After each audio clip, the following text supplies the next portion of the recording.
안녕하세요. 라이프의원 마취통증의학과 전문의 최승영 원장입니다. 여러분 요즘 궁금한 게 있으면 누구한테 물어보시나요? 최근에는 챗GPT나 제미나이 등 AI를 활용하시는 분들이 많으실 텐데요. 식당 예약하는 거에서부터 어려운 과제 해결, 논문 작성까지 AI가 우리 삶 깊숙이 들어와서 아주 든든한 만능 비서, 24시간 동안 쉬지 않고 일해주는 비서 역할을 해주고 있습니다.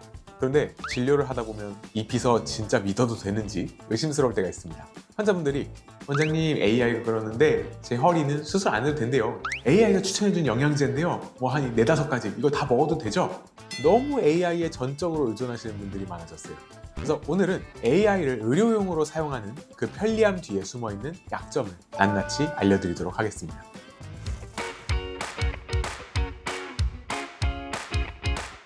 AI의 학습량이 어마어마하죠. 이제 전 세계의 의학 논문을 거의 실시간으로 읽는 수준에 이르렀죠. 그렇기 때문에 지식으로는 제가 아마 질지도 모릅니다. 아니, 아마 확실히 질 겁니다. 근데 AI만 가지고 환자의 상태를 진단하는데 한 가지 맹점이 있습니다. 뒤통수가 아파요 이런 식으로 텍스트로 입력을 하면 AI는 가능한 정말 수백 수천 가지 원인을 나열을 할 겁니다. AI는 텍스트만을 통해서 결과를 도출하지만 실제 의사는 환자의 상태를 보고 진단을 한다는 것이 차이점입니다.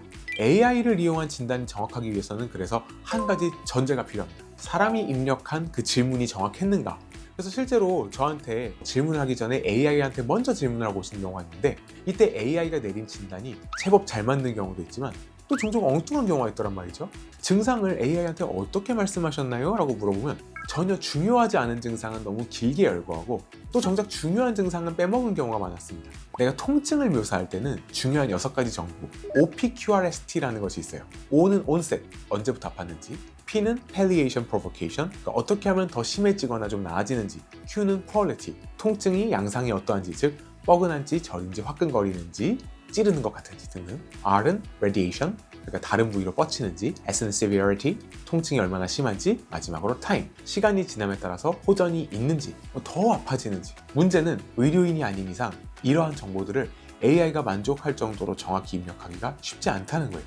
AI는 잘 모르겠다는 말을 하는 걸 극도로 싫어하는 것 같더라고요. 그러니까 애매한, 부족한 정보의 질문이 들어오면 그냥 통계에 열거해서 가능성이 높은 질환들 순서로 열거를 하게 되는 겁니다. 예를 들어서 우리 허리 아픈 이유가 협착증인데 AI가 알려준 대로 허리 아플 때는 주로 뒤로 젖히는 신전 스트레칭을 하는 게 좋다라고 했다고 해서 열심히 한다고 해봅시다. 그럼 협착증일 경우에는 보통 허리를 앞으로 숙여야 완화가 되고 허리를 젖힌 상태로 오래 유지하면 신경이 더 눌려서 통증이 아니라 이제 마비가 올 수도 있거든요.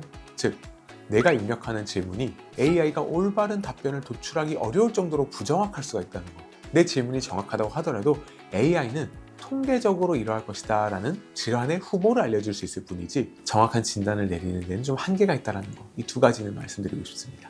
하지만 임상 경험이 있는 전문가는 환자의 나이, 통증은 어떤지, 동방 증상은 뭐 있는지 이런 걸 통해서 일단 가능성이 낮은 위협보다는 가능성이 높은 질환을 먼저 고려를 합니다. AI는 한 번 질문하고 끝나잖아요. 하지만 병원은 진단을 바탕으로 해서 약이나 주사 치료를 해보고 치료에 반응이 있는지를 다시 한번 확인하는 소위 추적 관찰을 할 수가 있지 않습니까?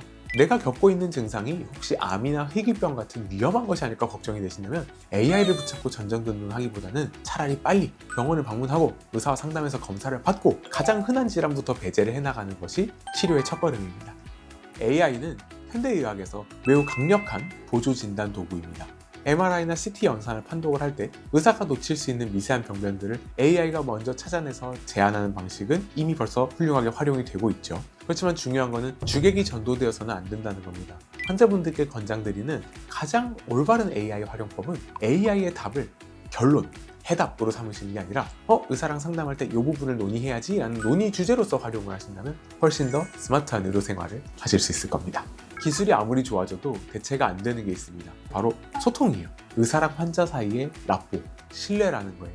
환자분들의 이야기를 듣고 직접 문진하고 아프신 근육 인대 눌러보고 주사 치료, 약 처방 설명해드리면서 생기는 그 치유의 마음, 그거는 AI한테서 그냥 텍스트 기반으로 답만 들었을 때는 얻을 수가 없는 그런 신뢰와 공감의 과정이죠. AI가 분명히 우리한테 편리함을 주는 건 맞습니다. 그러나 여러분의 소중한 몸을 맡길 만큼 어떤 책임을 부여받은 존재는 아닙니다. 그렇기 때문에 모니터 속 텍스트가 주는 그런 불안감에 떨지 마시고 건강상의 고민이 있으시다면 언제든지 내원하셔서 의사의 전문적인 진단과 치료를 받으시기 바랍니다. 감사합니다.